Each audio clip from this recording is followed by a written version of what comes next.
Thanks for listening to A Long Time in Finance with Jonathan Ford and Neil Collins, in partnership with Briefcase.News, the service that brings intelligent curation and analysis to your media monitoring.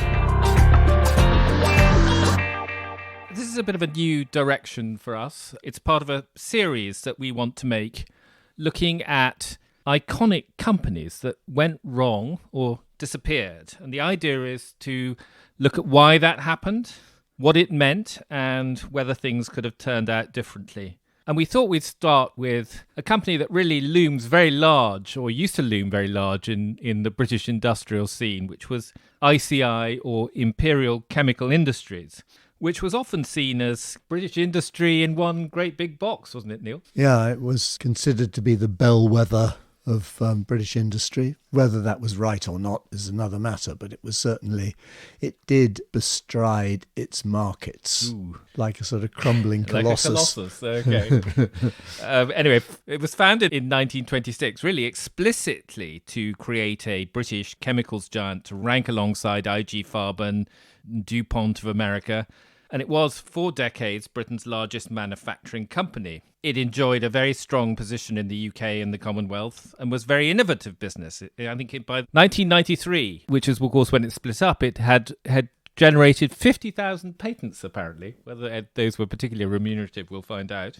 But unlike a lot of British industrial giants, which sort of seemed to slowly sort of get caught and worn down by years of underinvestment and failure, outdated products and what have you, before finally collapsing in the face of foreign competition, ICI sort of really did itself in. Yeah, I think that's much too harsh, actually. The businesses and the markets that it was in were clearly not the place to be in the long term. So although they broke themselves apart, I don't think you can say that they self-immolated. Well, anyway, before you shoot down the very premise of this podcast, I think we're going to bring in somebody who actually has looked at the history of ICI and has written a fantastic book about the decline of British industry called Surrender: How British Industry Gave Up the Ghost 1952 to 2012.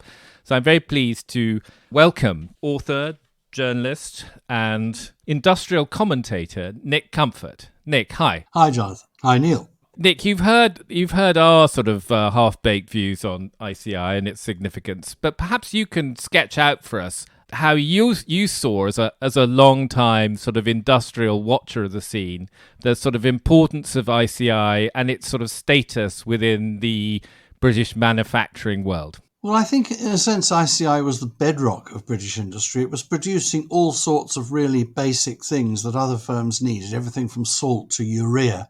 Also, it was a pioneer of man-made fibres, and a lot of those patents were in man-made fibres, though in fact they thinned out rather alarmingly in the post-war years. And of course, you had the Dulux paint business. So take those three things and quite a lot more. And it really did look like a fixture. And I think the difficulty was, first of all, that in the early Thatcher years, when Britain's smokestack industries started collapsing, they were the customers for a lot of the raw materials. And ICI quite rightly realised that they weren't going to be able to go on producing them to the same extent and relying so heavily. The next thing was that the British textile industry was declining, and even before Marks and Spencer decided to offshore its production, there simply wasn't the same demand for those fabrics, and indeed those fabrics were also going out of use. Crimpline, one of the great ICI inventions, pretty well faded out in the 1970s. And so you could see that, if you like, two legs of the stool were already not what they had been. So getting into other things was quite a sensible thing to do. Then you had the dramatic success of the pharmaceuticals business, which had never in the past been all that large. And if you look at the decision to float off Zeneca, which then forms up with AstraZeneca, ICI might have been wise to look at what had happened when Racal floated off Vodafone. Vodafone became a massive business and Racal ceased to exist. But up till the 90s, except for one disastrous year at the beginning of the Thatcher period when ICI issued a profits warning and actually made a loss, which really put the fear of God into the British business, It was viable, it was profitable, and then some rather flaky decisions got made. And I have a friend who actually had the job of winding the company up, and he said it was the saddest thing he'd ever done because it was all so pointless. If we go back a bit, though, perhaps to the 60s and 70s, it was a business very much that was built around domination of certain markets, particularly in the Commonwealth and in Britain, as you've said. And it didn't have such a strong position in places like Europe and the United States.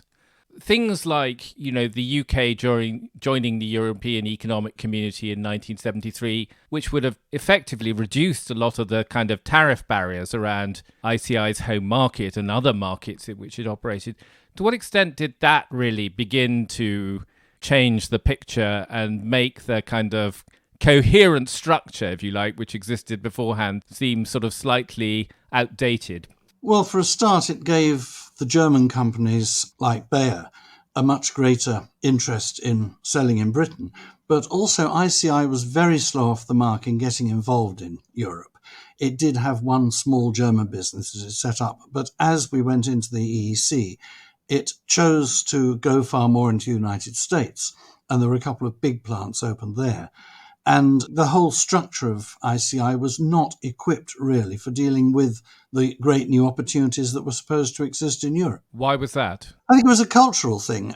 It was in the DNA of ICI that it was there to do a particular thing.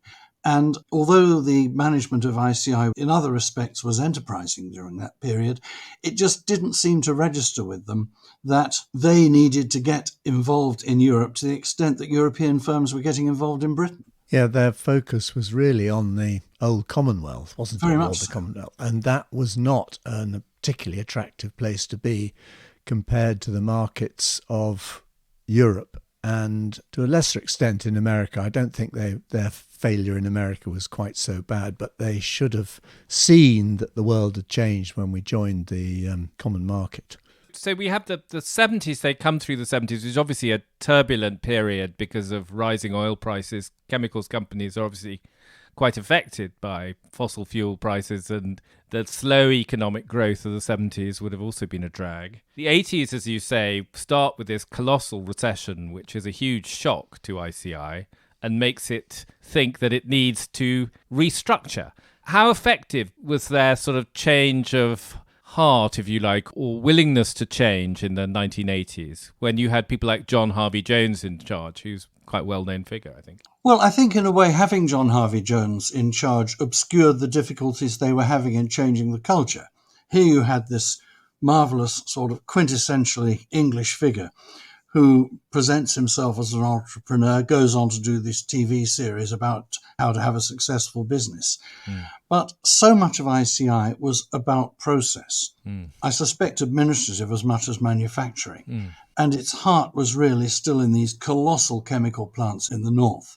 I don't think there was an enormous amount of new thinking. No, well, surely the thing that really galvanised them was the attack from Hansen. Well, that came a bit later. Yeah, but that was the thing that really concentrated their minds, in my view. Yes, it was. I mean, in a sense, they were still profitable. They still were happy with themselves. But ICI increasingly was seen by corporate raiders as a sort of beach whale. It looked an awful lot stronger on paper and in the balance sheet than it was in terms of its actual activities. And then it started selling off a few bits and pieces. And Hansen took one look at it and thought, this looks a soft target. Let's make some noise and see what happens. And what did happen was that ICI suddenly started looking an awful lot less strong. So we're talking now in 1991, and as you say, ICI has been through a kind of another restructuring program and has announced that it's going to cost hundreds of millions of pounds to reorganise their portfolio. Hansen takes a stake, but what is significant about Hansen taking a stake in April 1991, which is a small stake of about 2.8%, is the exaggerated reaction, which doesn't just come from ICI headquarters, where everyone is alarmed and keen to, as you say, put out lots of defensive material, rubbishing Lord Hansen and his sponsorship of horse races and the Derby and Gordon White, who was Lord Hanson's sidekick, living it high at company expense and all of that sort of stuff. But the really significant point was that the government is also sees this as a strategic industry and doesn't want Hanson to start doing his sort of characteristic thing of buying a giant British company and pulling it apart. I think there were two things going on. There was certainly in the establishment that view. On the other hand, we'd had 10 years of Thatcherism, during which increasingly the view of some people in government, such as Lord Young, was that it was much better to make money than make things, and really manufacturing was old hat. And in a sense, Hanson, one of the reasons he was one of the last people who did what he was doing, was that there weren't that many people after him, until perhaps Jim Ratcliffe, who were interested in taking over industrial companies, stripping them down and making them work. Yes, I think your comment about Young is a bit harsh. I don't think they were against making things, but there was no point in making things if you couldn't make money out of the process. True. So I remember covering the Hanson attack, and the defence was one of the dirtiest I'd ever seen. I mean, this large, wonderful company managed to recruit all sorts of people who were dishing the dirt on Hanson. And I think that sort of response did not, in the end, win ICI any friends. And it helped to lay the foundations for what came next.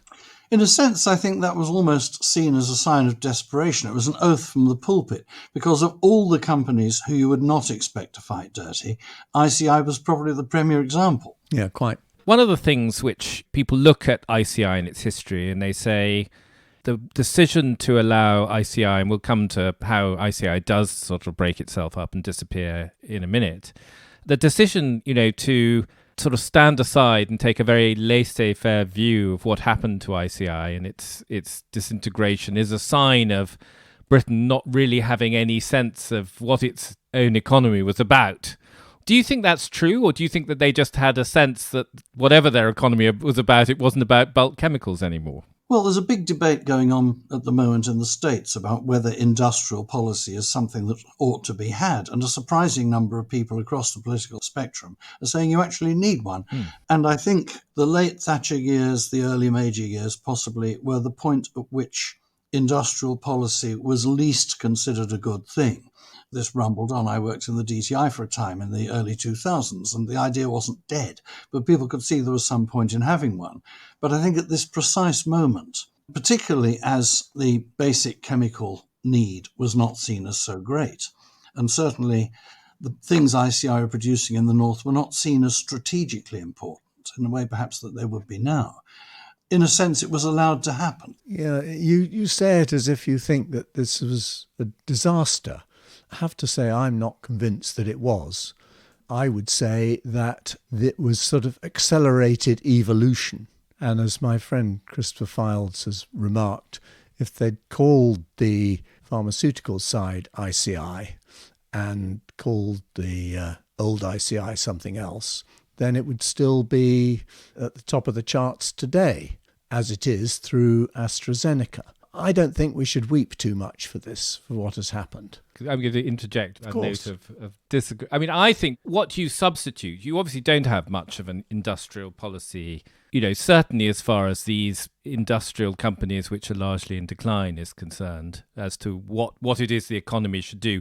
If you look at the story of ICI, there are two things in play, I think. One is this idea that the market will decide what happens to very large companies, and that will be driven by shareholders' preferences and decisions about what is seen to be fast-growing and what is seen to be valuable at the time. And clearly that drives the decision to demerge Zeneca in 1993. It's the idea that pharmaceuticals is a fast-growing business, chemicals not. If you strip out all the boring old chemical stuff, the stock price will go up, which will be good.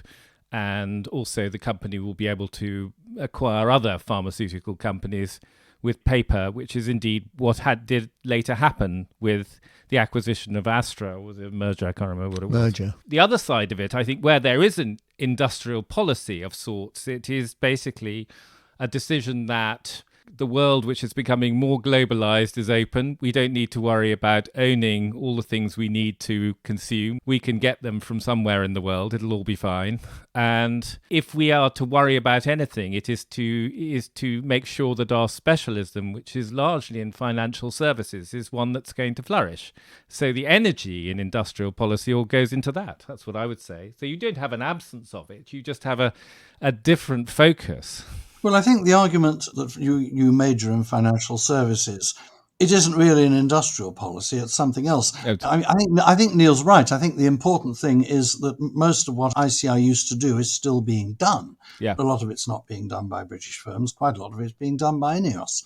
It's not a situation like the collapse of GEC, where most of what GEC did isn't being done anymore. And great swathes of industrial capacity were handed over particularly to the French.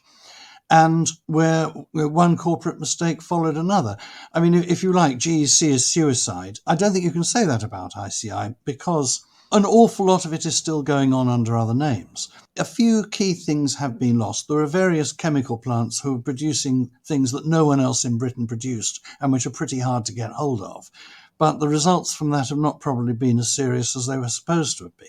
What I'd like to do is to just throw it forward a bit from the point where Zeneca is demerged, because clearly the pharmaceuticals business, as you say, becomes very successful and valuable as an independent listed company. But then you have what's often referred to as the rump of ICI. And it does seem to me that there's something quite interesting about what happens with that, because you have a series of managers who look at this portfolio and they go, oh, this is terrible. We've got all this boring old, industrial stuff we don't want to do. We want to do something which is much more exciting and valuable, which is to make flavors and fragrances. So they basically take on a huge amount of debt, buying some very expensive businesses, £5 billion worth of businesses in these sort of exciting new areas, and then find that because they're now a highly leveraged business, they can't even sell off. It's a bit of a GEC story almost, this. They can't get rid of the old stuff for enough money to basically make the whole business viable. Is that a fair description of what happens? I think it is. I think the thing became unbalanced. The whole fragrances thing, people found it very hard to see how it could be made to work, and it looked slightly flaky, as I said before. So in a sense, it turned out it didn't produce anything much in the way of revenues. And it produced a lot in the way of debt. Yes. So in the end, they basically, as you say, they did sell off large parts of their old business to INEOS in a kind of desperate attempt to try and shore up their balance sheet after they had basically taken on.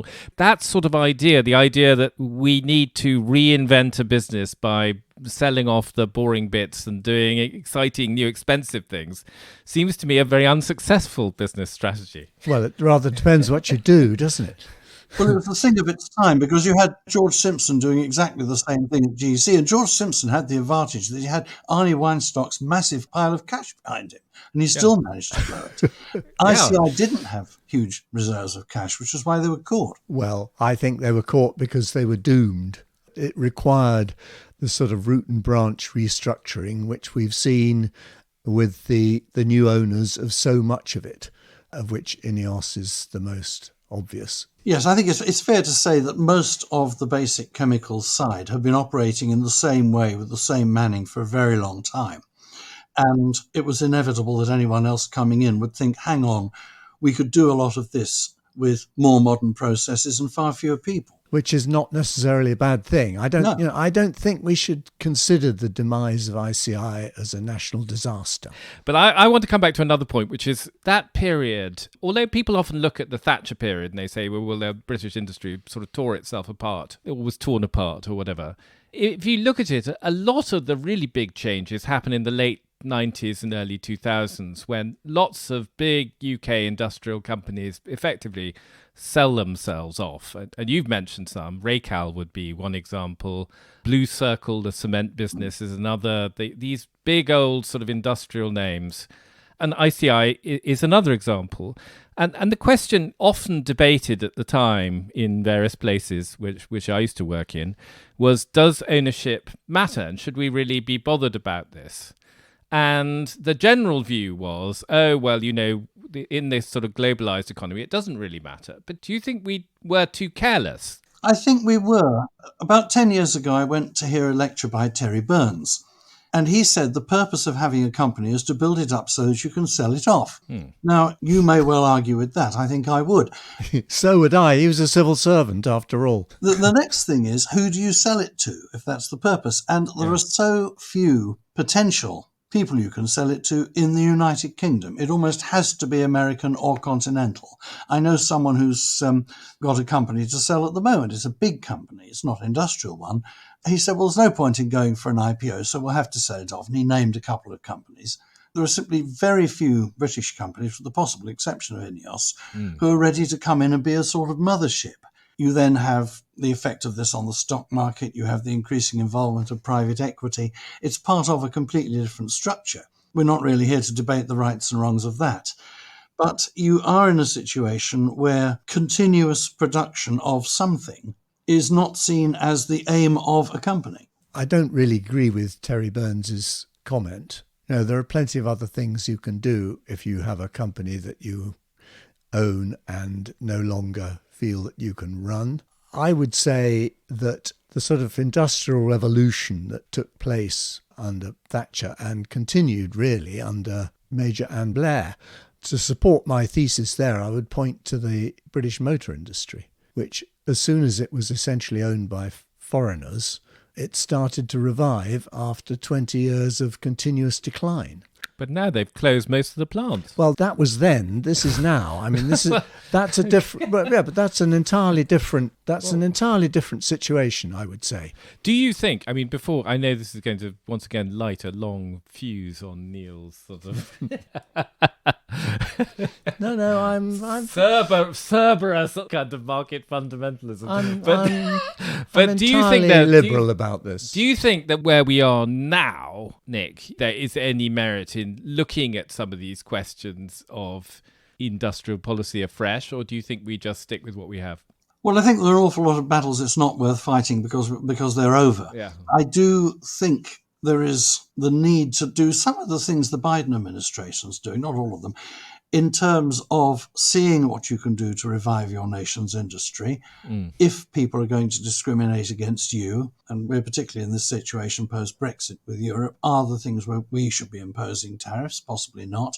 But in terms of industrial structure, there is surely a case for encouraging, not intervening, so that these motherships exist, so that if you have a sector where you've got a number of upcoming firms and they're all selling off to the Americans, as has happened particularly in the defence sector recently. Yeah. And it's no good saying, well, if BAE Systems don't want you, you can go to the Americans. There needs to be some means by which a British firm does not have to sell itself to private equity or to an American competitor if it feels it needs to get to a further stage. Oh dear, I think you'll be talking about a national champion next. Not necessarily. It might not be that large. A national vehicle, possibly, I think is as far as I'd put it. We know about national champions. They don't work. Well, Nick, I think we probably decided that the decline and fall of ICI, while a sad event, is not a great catastrophe for the United Kingdom that it's sometimes seen to be. INEOS is still flying the flag over the refineries and chemicals companies of the north of England. And although I'm still prepared to wrap myself in the flag of not doing everything that the market tells you to do, it's been great to talk to you about this. So thank you. I thoroughly enjoyed it. That was A Long Time in Finance with Jonathan Ford and Neil Collins. Production and editing by Nick Hilton, and our sponsorship partner is Briefcase.News. If you enjoyed the show, please rate and review it on your podcast app, as that will help new listeners find us.